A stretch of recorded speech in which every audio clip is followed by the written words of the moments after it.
price of productivity is creativity. This tweet by Naval Ravikant really did stop me in my tracks. Surely to be creative, I have to be productive. I have to be producing things. I have to be iterating on what I've done. I have to be learning, and the creativity will come as a byproduct. This and 1,000 different arguments were going off in my head as to why this statement wasn't true. But to be honest, the more you try and defend a view and the more triggered you get by it, the more likely it is that actually there's some fundamental truth there that you do believe in, and your ego is just trying to protect you from that.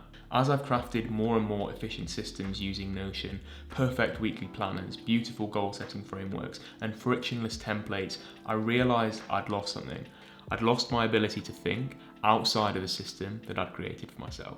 Over the last few weeks, I've been taking steps to address this lack of creative thought, and in this video, we're going to go over them, so that you can have a great balance between creativity and productivity and go on to create your most meaningful work. Hey you guys, for those new to the channel, my name's Tom, and here we talk about how you can use systems to solve real life problems. So if that sounds like something you're interested in, bang subscribe and you're going to be notified when I release new weekly videos. Today we're going to be talking all about the impact of productivity tools, of Notion on your creativity. I'll leave the timestamps here so you can jump around if you want, but let's get into it. If you want to do your best work, you have to be both creatively inspired, but also charged to leap into productive action. If you're only a creative, you'll forever be a dreamer. And if you're only productive, you may as well go and work in a factory. It's here when these two godly forces combine of creativity and productivity that we can come and work at the edge of our limits on something. It's here where we can really enter that flow state and bring something incredible out into the world. And I think it really is at this intersection between creativity and productivity that we have our most meaningful experiences. But just as these two forces can really easily complement each other, they can also repel each other. You can almost imagine creativity and productivity as two magnets that push each other apart, and your job is to bring them together. The reason creativity hates productivity is that creativity hates boundaries, it hates processes. Creativity needs to relate random different things together to form something incredible. Productivity, on the other hand, is completely the opposite. It loves systems, it loves processes, and it loves steadily iterating on what came before.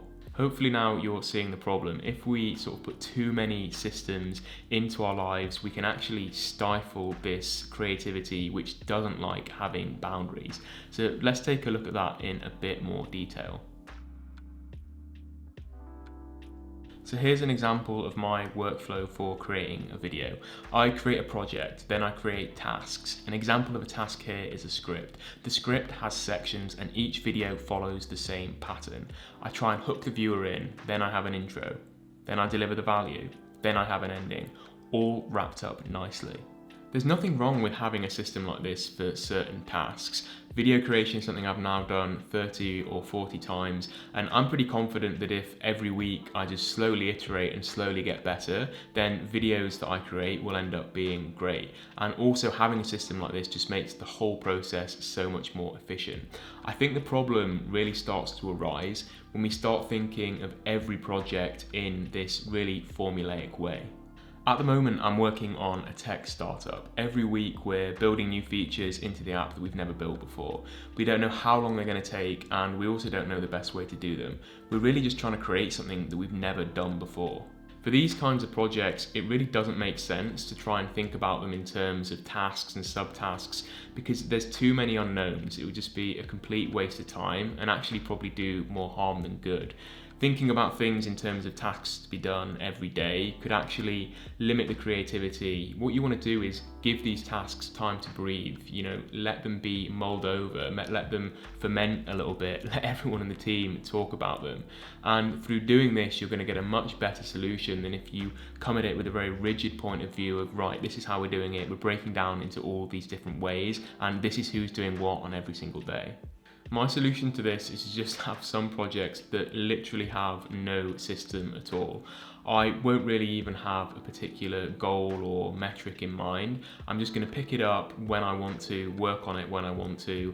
An example of this might be if I'm trying to create my own website and I don't really have the skills to do so.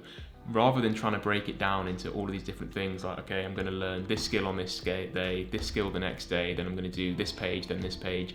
I think it's much better to just say, here's a few hours, I'm going to, do what I'm interested in. When I get bored with something, I'm going to move on to something else.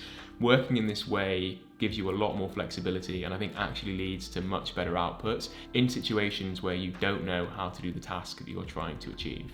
So let's talk about over-planning and the effect that this can have on creativity. So when I plan my week, I generally think about it in terms of first looking at my high-level goals that might be for the next quarter or the next 6 months, and then the projects that are going to contribute towards those goals. Then I'll usually take 1 or 2 projects and plan that for the week, and then break those projects down into tasks that can be done every day. Now, this is a really efficient system. It means that every week I'm making progress towards my goals by delivering projects, but it has the counter effect of really damaging the time that you have for creative pursuits. Now, the mistake I started making when planning my week was thinking that every single block of time that was allocated for the week had to be used to work towards my projects or goals. And Jesus, this is a depressing way to live. And I also think it's counterproductive. I think as a good rule of thumb, we can say the more blocked out our calendars are, the less creative we're going to be.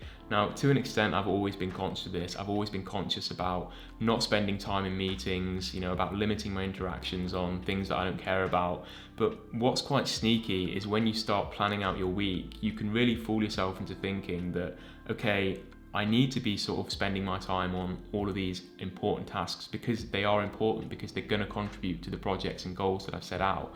But what you're forgetting is that if you don't block out time for you to just do completely unrelated things, you're really never going to engage that creative part of your brain. And this is one of the drawbacks of a really productive productivity system. You're going to be finding yourself getting caught in this trap of delivering so much stuff, but not having the time and not having the space to think about different projects and not having room to breathe. To counter this, I've purposely tried to fill up now only about 50% of my time with work that directly relates to projects and goals. In the other time, I'm doing what Joseph Campbell would refer to as following your bliss, and this really just means doing whatever the fuck I like. Usually that's reading, but maybe it's doing some yoga or deep meditation sessions. Sometimes it's actually just sitting on my phone and scrolling through Instagram, or it might just be lying in bed doing absolutely nothing. I really do find that in these times, especially when I'm lying for bed an hour in the morning before I get up, I really do get some great creative insights. And because I'm feeling creative, this often in turn feeds into my life goals in unexpected ways. Maybe I have an insight of a way to solve a problem that I might not have had before if I'd have just been purely focused on delivery of tasks. There's quite a lot of research out there now showing the effects of constantly being plugged in on our creativity. We're surrounded by a world now with distractions and notifications and multitasking, and we're constantly moving through this digital environment. Now, if you're using Notion or any other digital productivity tool, you probably find that you're spending the majority of your time in a digital medium, such as on your laptop or on your iPad.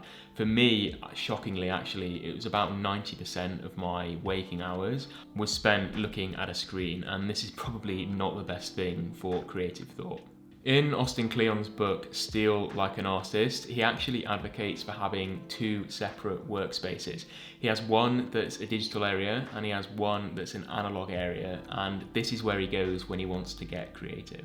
In his analog area, he has big Sharpie markers, sticky notes, large sheets of paper, whiteboards, stencils, fucking glitter probably, and in this analog area, he just goes wild with crazy ideas. He's sketching out book ideas with mind maps or drawing pictures, anything to get his creative juice going. Now, I'm not blessed with two separate workspaces in my house, but I do try and craft a little bit of time every day to do something analog.